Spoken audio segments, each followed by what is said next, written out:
Okay, so we are going to talk about the environment, and I think that is a great topic because environment is everything around us. It's the living and non-living things, animals, and people. And I want to list some of the issues.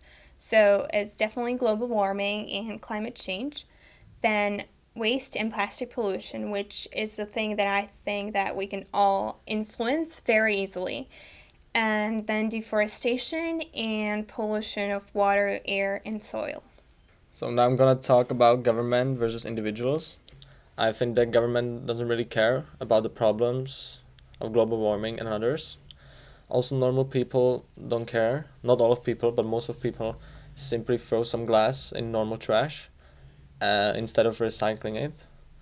And one day, a student named Greta Thunberg decided to make a change, and she stood in front of government, and she affected many other students that decided to protest with her. And some studies say that we have 12 years to make a change and save the planet.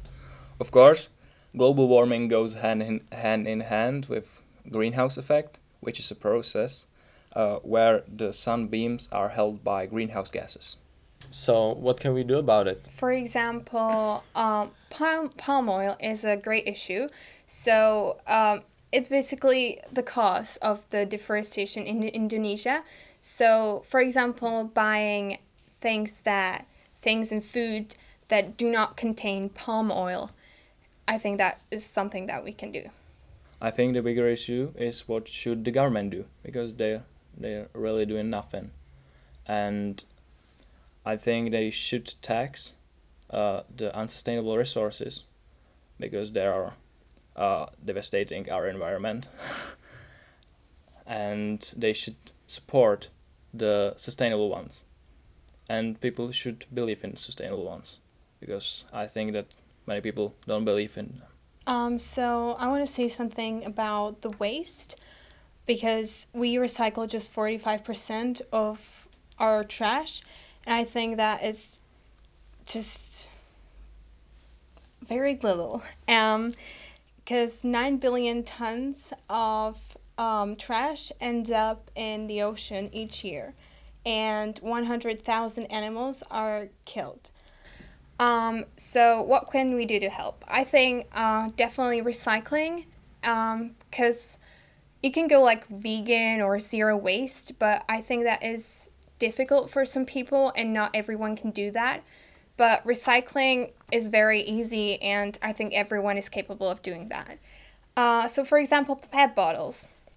Instead of buying PET bottles every day and just drink it up, throw it out, buy a new one, and again and again and again, you can just buy your own bottle, reusable and sustainable one that you can refill throughout the day. Like, I don't know, when I'm in the school, I refill it at a toilet or something like that, and you just can keep on refilling it.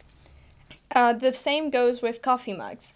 If you are in a coffee shop and you want to buy a coffee, either just stay there and drink your coffee from a normal mug that is reusable, or bring your own mug and let them pour your coffee into that instead of using the plastic ones that you will throw out. Then in supermarkets, shopping bags, these are absolutely the same. Like, you can have your own shopping bag and reuse it every time you go shopping instead of buying those plastic ones. And also, the plastic packaging in supermarkets are sometimes very, very unnecessary. For example, cucumbers. Every cucumber is packed in its own plastic packaging, and I think that is very unnecessary. I agree on your points, and I think that pollution is a bigger problem, and it's caused, of course, by throwing waste. And I think that pollution is problem because of state of our drinking water and of our oceans because of the plastic islands that are now bigger than Texas. And the pollution is mainly caused by our agricultural overextension, mainly of clothes, because on for example cotton, which is main cloth crop, is used more pesticides than on any other like crops. And another big problem is farm animals, because cows produce more methane than humanity all combined. I'm going to sum up the topic. At this moment, we have just one planet that we can live on, so we should take care of the planet Earth and just don't destroy it.